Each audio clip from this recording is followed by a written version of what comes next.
My name is Sloan Mercer. For the first 28 years of my life, that name was inextricably linked to another, Willow Bend. It's a small town nestled in the verdant folds of the Pacific Northwest, a place where the air smells perpetually of damp earth and pine, and the sky is a soft, forgiving gray for most of the year. My parents, Robert and Helen Mercer, still live there, in the same split-level house with the mossy roof where my brother Julian and I grew up. It's a house built not just with wood and nails, but with memories of scraped knees, whispered secrets under blankets, and the scent of my mother's baking, a constant, comforting presence. After college, I moved to the city, a modest, rain-slicked metropolis an hour's drive away, and carved out a life for myself. I work as an analyst for the Stellantis Group, a firm that prides itself on ethical investments. It's a demanding job, one that requires a sharp mind and long hours, but I find a quiet satisfaction in it, in building something tangible and secure for myself. Yet, no matter how settled I became in my sunlit apartment with its view of the Hawthorne Bridge, a part of me always remained tethered to Willow Bend. That tether was the Sunday dinner. Every week, without fail, I would make the drive back home. It was a pilgrimage of sorts, a ritual to reconnect with my roots, to be Sloan Mercer, daughter and sister, not just Sloan Mercer, analyst. I'd usually bring a dish, something I'd spent the morning carefully preparing, a small offering of love. This Sunday, it was a wild mushroom and rice casserole, its earthy aroma filling my car. The casserole was still warm in my hands as I climbed the familiar front steps of my parents' house.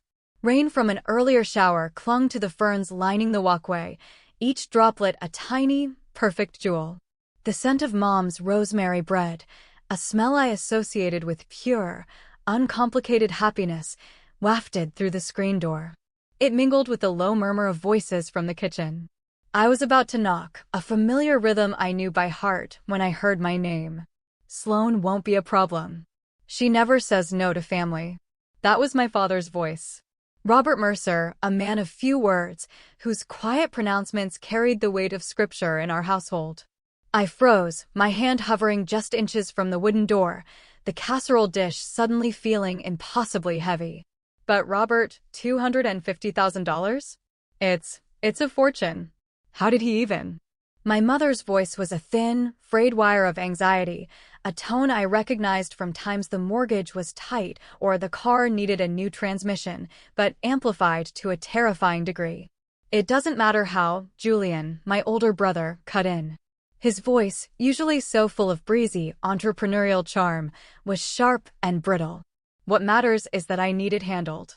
My lawyer said if I can make restitution before the official audit deepens, they might let it slide with fines. Otherwise, he left the threat hanging in the air. You said you'd help. We will, Dad said, his voice firm, resolute. Your sister just got that big promotion, didn't she? Senior analyst at Stellantis. She's probably clearing $200,000 a year now. More, with her performance bonus, Julian said, a note of something ugly calculation in his tone. She mentioned it last month. A cold dread, thick and suffocating as mud, began to seep into my bones. The warmth from the casserole dish felt like a mockery. We'll tell her it's for the house, Mom said, and I could hear the gears of rationalization grinding, that specific cadence she used when convincing herself that a wrong thing was, in fact, the only right thing to do. We can say the foundation is cracked. The porch is rotting. We can start there. Maybe ask for $40,000 at first. Then maybe I can say I need some medical tests, some procedures the insurance won't cover. I leaned my head against the cool wood of the doorframe, my eyes squeezed shut. She was weaving the lies, stitching them together with threads of my own love and concern. She'll give it, Dad agreed, his voice flat. She always does. Remember when Julian needed that seed money for his wellness collective 5 years ago? $15,000, just like that. Didn't even blink when the whole thing went under. Never asked for a penny back. That's because Sloan lives in a different reality, Julian said, and I could practically hear the condescending smirk on his face. She still believes in all that family is everything nonsense. It's almost quaint. Don't talk about your sister that way, Mom chided, but her words were weak, a wilting flower. I'm just being realistic, Julian retorted. Remember when she got her first job? She gave you her entire signing bonus to help you refinance the mortgage. $35,000. Just hand it over. Who does that? A good daughter, Dad said. But the way he said it, it sounded synonymous with a foolish daughter. Exactly, Julian pressed on. So, we handle this. We get my investors off my back, pay the fines. We can probably even skim a little off the top for that coastal cottage you've both been dreaming about. Sloane will never know the difference. We'll just space out the requests. Make each one sound urgent. She can't say no when Mom starts crying. I don't like lying to her, Julian, Mom murmured, a final, feeble protest. It's not a lie, Mom. It's a strategy, Julian corrected her, his voice slick with persuasion. We're family. Her money is our family's safety net. Besides, what else does she spend it on? She doesn't have a husband or kids. Just that sterile apartment in the city. The apartment I worked 60-hour weeks to afford, I thought, a bitter, silent scream. The home I built for myself, piece by piece. My hands were shaking now, a fine tremor that traveled up my arms. She'll be fine, Dad said with a tone of finality that slammed a door in my heart. Sloane's always fine. That's what she does. She takes care of things. And right now, we need this taken care of. Julian, my mother's voice was barely a whisper. Are you sure there's no other way? Unless you want to see me on the evening news for investment fraud, no. This is it. Investment fraud. My charming, successful brother, the one my parents lauded at every holiday, the one whose framed photo sat on the mantelpiece, was a criminal. And they were going to make me his unwitting accomplice, his savior, and his victim, all at once. We'll start tonight, Mom said, her voice regaining a sliver of its usual resolve. After we eat. I'll mention how wobbly the porch steps have gotten. Plant the seed. Make it good, Mom, Julian urged. You know, get that little quiver in your voice. Sloane melts into a puddle when you do that. I backed away from the door. My movements were slow, robotic, as if I were wading through deep water. The world had gone silent, save for the frantic pounding in my ears. The casserole dish slipped in my sweaty palms, and I juggled it for a second before my fingers found their grip. Don't drop it. Don't make a sound. Don't let them know you heard. My car was parked a little way down the street, under the dripping branches of a massive Douglas fir. I made it there on legs that felt like they were made of cotton, each step in monumental effort. I slid into the driver's seat and placed the casserole on the passenger side, its warmth now completely gone. It sat there like a piece of evidence from a crime scene, a relic of a life that had ended just moments before. The life where I believed my family's love was a sanctuary, not a strategy. The life where I was a cherished daughter, not a walking, talking trust fund. The $35,000 signing bonus. I had lived on instant noodles and cheap coffee for a year to rebuild my savings after giving it to them. The $15,000 for Julian's startup.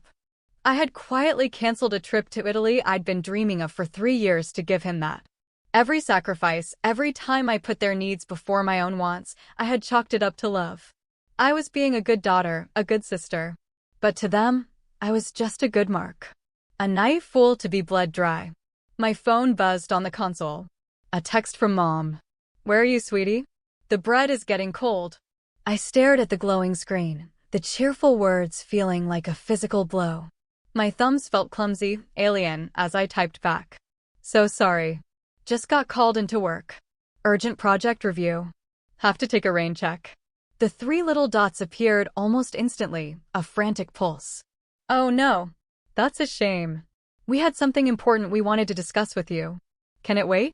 The porch, I thought. She was going to start with the porch, just as they'd planned. Sorry, Mom. My boss says it's critical. Love you. I tossed the phone back onto the seat. The lie came so easily, it scared me. I drove home in a daze, the city lights smearing across my windshield like wet paint. The casserole sat beside me, a silent, fragrant monument to my own staggering gullibility. By the time I walked through the door of my own quiet, sterile apartment, a plan was beginning to crystallize amidst the wreckage of my heart. They saw me as naive. They thought I didn't understand how the real world worked. They were about to find out just how wrong they were. That night, sleep was a distant country I couldn't find the passport for. I sat at my sleek little desk, the city a glittering tapestry of indifferent lights outside my window, and I began to dismantle the financial life my family knew. It was a strange, methodical process, tinged with a profound sadness. With each click of the mouse, I moved money. Savings accounts, mutual funds, my emergency fund, everything liquid was transferred into new, separate accounts at a different bank, accounts they had no knowledge of. It felt less like a financial transaction and more like a quiet, desperate act of barricading a door against an invading army. I called my bank and placed fraud alerts on my existing accounts. I changed every password, enabled every two-factor authentication I could find. My phone buzzed and chimed relentlessly on the desk beside me. Mom. Dad. Julian. Each call was a fresh stab of pain, a reminder of the performance they were still trying to enact. I let every one of them go to voicemail, their disembodied voices filling my apartment with a toxic blend of feigned concern and rising irritation. Monday morning, I walked into work with dark circles under my eyes, but a spine made of steel. I went directly to the office of my boss, Eleonora Costa. Eleonora was a formidable woman in her late 50s, with sharp, intelligent eyes and an impeccably tailored suit. She had built her career on a foundation of shrewd insight and a near-supernatural ability to read people. Eleonora, I said, closing the heavy oak door behind me. Do you have a moment? I need some advice. It's personal, but it might affect my work. She gestured to the chair opposite her desk, her expression unreadable but attentive. Of course, Sloane. Sit. Tell me what's on your mind. And so I did. I laid out the whole story, from the Sunday casserole to the overheard conversation, the years of financial support I'd given, and Julian's casual mention of investment fraud. I spoke in a calm, measured tone, keeping the tremor of emotion out of my voice as best I could.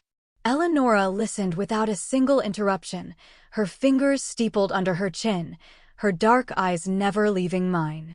With each detail I revealed, her expression hardened, not with judgment for me, but with a cold, protective anger on my behalf. When I finished, the silence in the room was thick. First, she said, her voice low and steady, you are handling this with a grace that is frankly astonishing. Most people would be shattered. Second, you need a lawyer. Not for any wrongdoing on your part, but for protection against what they will inevitably try next. I have a name for you.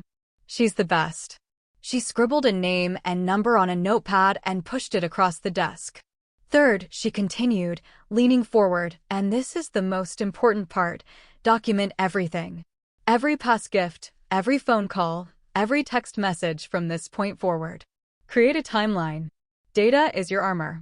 I've already started, I said, my voice quiet. I'd spent part of the night creating a spreadsheet, a clinical, black and white accounting of my love. It was a ledger of loss. Over the last 6 years, it's close to $150,000. Eleonora let out a slow, soft whistle. Sloane, I'm going to offer you some advice that is far beyond the scope of my duties as your manager, but I feel I must. That house in Willow Bend, those people, they are not your responsibility. Their poor choices, their debts, their crimes, none of that is a burden for you to carry. I know, I whispered, though the truth of that statement was still struggling to take root in my heart.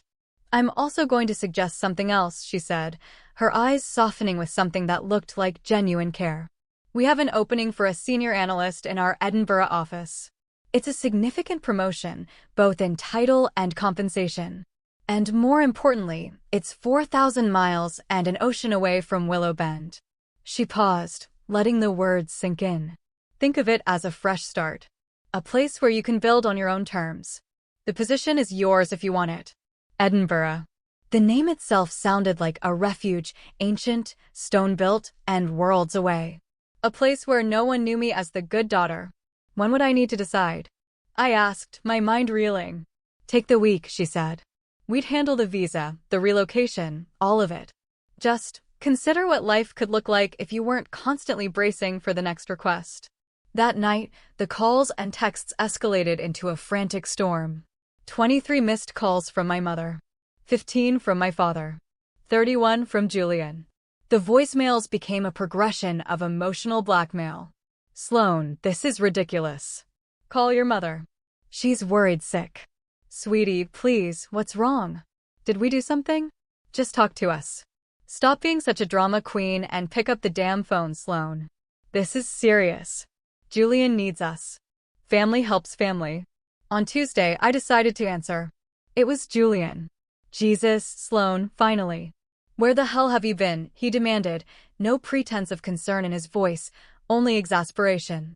Working, Julian, I said, my voice eerily calm. You know, at my job. The one that you all seem to view as an open tap of free money for the family. A beat of stunned silence. What is that supposed to mean? It means I'm busy, I said, my voice cool and level. What do you want? We need to talk. As a family. Can you come to dinner tomorrow night? I can't. I have other plans. Plans, he scoffed. What plans could possibly be more important than your family? The kind of plans, I said, enunciating each word with surgical precision, where people aren't actively plotting to defraud me of $250,000. The silence on the other end of the line was absolute, a black hole of dawning comprehension. I don't know what you're talking about, he stammered, his bravado gone. Investment fraud, Julian. Really? And you were going to use Mom's tears and Dad's stoicism to make me pay for your crimes. You were listening. You were eavesdropping on a private conversation. I was bringing a casserole for Sunday dinner, I corrected him. Remember Sunday dinner? That quaint tradition you and Mom and Dad were planning to use as the stage for your little play. Sloan, listen to me, it's not what you think. Oh, it's exactly what I think, I cut him off, the cold anger finally rising. You were going to con me. Your own sister. The sister who has bailed you out, supported you, and believed in you for years, even when you didn't deserve it. I'm in trouble, Sloan. Real trouble. I could go to prison. Then perhaps you should have considered that before you decided to commit fraud, I said. His voice cracked. Are you seriously going to let me go to prison over money? Money you can easily afford to spare. I couldn't afford the $35,000 I gave Mom and Dad. I couldn't afford the $15,000 I gave you. I couldn't afford any of it, not really. But I gave it because I thought that's what family does. I thought it was an investment in us. Turns out, I was just the investor you were defrauding all along. Sloan, please. I hung up the phone. My hand was steady. The texts began immediately, a deluge of them. Begging from Julian. Guilt-tripping from Mom. Demands from Dad. I archived them all without reading a single one. Wednesday brought a new, more desperate tactic. At lunchtime, as I was walking through the soaring marble lobby of my office building, I saw her. My mother, standing near the security desk, her face a mask of theatrical anguish, tears streaming down her cheeks. A few people glanced at her with sympathy. My stomach twisted, not with pity, but with a weary resignation. The performance had begun. Sloan, she cried, rushing toward me. Oh, thank God. Please, just talk to me. I'm your mother. I stood my ground, a small, still island in the flow of midday traffic. The woman who had given birth to me, the woman whose tears used to be my kryptonite, was sobbing dramatically, and for the first time in my life, I felt nothing.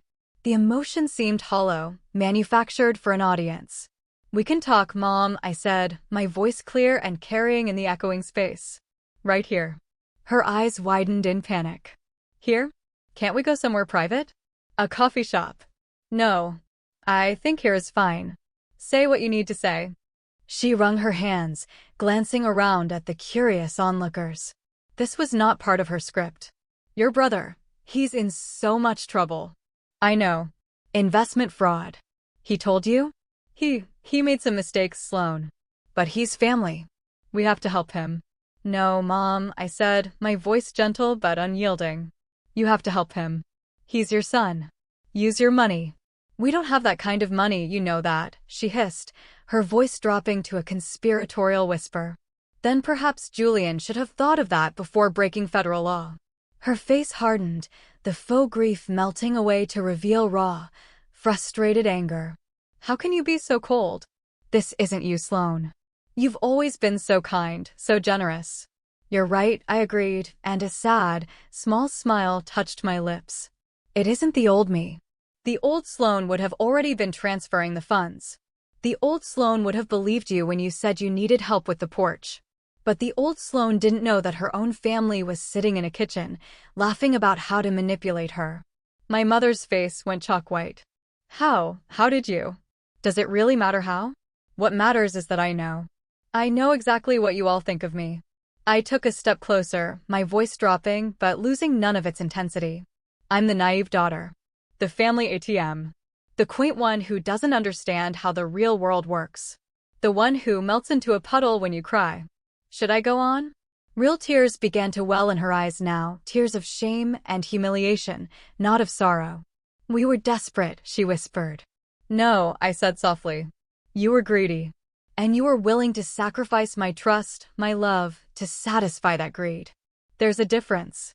I turned and walked away, leaving her standing alone in the middle of the vast, indifferent lobby. I didn't look back. When I got back to my desk, I emailed Eleonora Costa. The subject line was one word, Edinburgh. Thursday was quiet. A silent, unnerving ceasefire. No calls, no texts, no surprise ambushes. The silence was more unsettling than the noise. On Friday, I found out why. I was packing up my desk for the weekend, a box of personal effects on my chair, when my office phone rang. It was the front desk security. Ms. Mercer, there's a gentleman here to see you. A process server. My blood ran cold for a moment, then a strange, bitter humor took over. I went down to the lobby and accepted the crisp, official-looking envelope. They were suing me. The legal jargon was dense, but the gist was breathtaking in its audacity. They were claiming that the nearly $150,000 I had given them over the years were, in fact, formal loans. And now, my sudden and cruel refusal to provide further agreed-upon financial support for my brother's unforeseen business crisis was causing them severe emotional and financial distress. They were suing me for the money I had already given them, under the pretense that I was somehow reneging on a deal that had never existed. I looked at the papers clutched in my hand, and I started to laugh. Not a happy laugh, but a hollow, incredulous one that echoed slightly in the quiet hallway. It was so perfectly, tragically absurd. They were trying to legally compel me to give them more money by fabricating a story that I was somehow harming them by not giving them money. It was the desperate, final gambit of people who had run out of emotional currency and were now trying to mint a counterfeit legal claim. I immediately called the lawyer Eleonora had recommended, a woman named Priya Singh. After I emailed her scans of the documents, she called me back within the hour. Ms. Mercer, she said, her voice crisp and reassuringly confident. This is, to put it mildly, utter nonsense. They have no case. There are no loan agreements, no promissory notes, no documentation whatsoever. This is a frivolous, vexatious lawsuit. It's a form of harassment, plain and simple. We can file a motion to dismiss and countersue for legal fees if you wish. No, I said, a surprising clarity washing over me. The anger was gone, replaced by a deep, profound exhaustion. I don't want their money. I don't want anything from them. I just want them to be gone. Can you make them go away? I can, she said. Consider it done. That weekend, I began to pack. Not just my office, but my apartment, my life. Each box I sealed felt like a closing chapter. I sorted through old photographs, trinkets, and letters, the ghosts of a family I had loved with my whole heart. It wasn't a triumphant purge, it was a quiet, painful amputation. I was cutting away a part of myself to save the rest. Julian called one last time, from a number I didn't recognize. His voice was ragged, stripped of all its former arrogance. You're really going to do this, he croaked. You're just going to let me go to prison? I'm not letting you do anything, Julian, I said, my voice soft. I was looking out my window at the setting sun, painting the sky in shades of bruised purple and soft orange. You are going to prison because you committed crimes. That's not a family matter. That's a legal matter. It's called consequences. I'll lose everything, he whispered. I already have, I replied, the truth of it settling in my chest not with a crash, but with a quiet weight. I've lost my family, my trust, My belief in the people who were supposed to love me unconditionally. But you know what's strange? In a way, it's liberating. I don't have to keep performing anymore. I don't have to pretend that you all see me as anything more than a solution to your problems. That's not true, Sloane. We love you. No, Julian. You love what I can do for you. You literally sat in Mom's kitchen and strategized the best way to emotionally manipulate me. You laughed about how naive I am, how I don't understand the real world. Well, congratulations. You've taught me. I understand it perfectly now. Sloane, please. I'm begging you. Beg someone else, I said, and the words were not cruel, just final. I'm done. I hung up and blocked the number. The movers came on a Tuesday. I stood in my empty apartment, the rooms echoing with the ghosts of my former life. As I did a final walkthrough, I opened a kitchen cabinet and saw it, tucked in the very back. The casserole dish. The one I had carried to my parents' house just over a week ago, full of food made with a love they saw only as a weakness to be exploited. I picked it up, ran my fingers over its smooth, cool surface, and then, without ceremony, I dropped it into the large trash bin destined for the curb. At the airport, waiting at the gate for my flight to Edinburgh, my phone buzzed with a text from another unknown number. My first instinct was to delete it, to sever the final thread. But a flicker of something, morbid curiosity, perhaps, made me open it. It was from my mother. I'm sorry. Not for needing help, but for how we planned to get it. You always deserved better from us. I hope someday you can forgive us. It was a half apology, a step away from the edge, but not a full retreat. It was the best she was capable of, and I knew it. I stared at the message for a long time, the boarding announcement echoing around me. Then I typed back a short reply. I hope someday you can deserve forgiveness. I hit send, turned off my phone, and walked down the jet bridge toward the plane, toward the ocean, toward my new life. 6 months later, I received a short, professional email from Priya Singh. Julian had been sentenced to 18 months in a low-security federal prison. My parents, in a desperate attempt to fund his legal defense, had taken out a second mortgage on the house in Willow Bend and had ultimately lost it. They had moved in with my aunt in Arizona. I read the email, and what I felt was a vast, quiet emptiness. There was no triumph, no satisfaction, no lingering anger. It was just information about strangers I once knew, their lives unfolding in a distant reality that no longer touched my own. My new life in Edinburgh was a tapestry woven with different threads. I lived in a small flat in Newtown with high ceilings and a view of slate roofs and cloudy skies. I learned the rhythm of the city, the pleasure of a walk through the Dean village, the bracing feel of the wind coming off the Firth of Forth.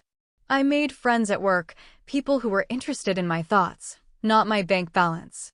I started dating a kind architect who loved to hike the Highlands and who listened, really listened, when I spoke. The relationships I built were founded on the solid ground of mutual respect and genuine affection, not the shifting sands of obligation and guilt. I learned to trust again, slowly, cautiously, but with an open heart. Sometimes, on a quiet Sunday morning, with the soft Scottish light filtering through my large windows, I'll cook.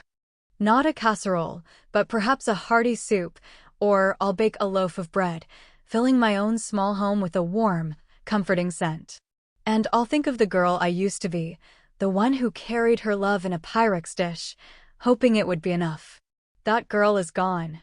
In her place is a woman who understands that setting a boundary is not an act of cruelty, but an act of profound self-respect. A woman who knows that sometimes the most loving thing you can do is to walk away from people who are incapable of loving you for who you are, not for what you can give them. Family isn't just about blood. It's about who shows up for you, who shelters you from the storm, not who creates it. And sometimes, the only person who can truly, reliably show up for you is yourself. That, I've learned, is the real world. And I finally understand it.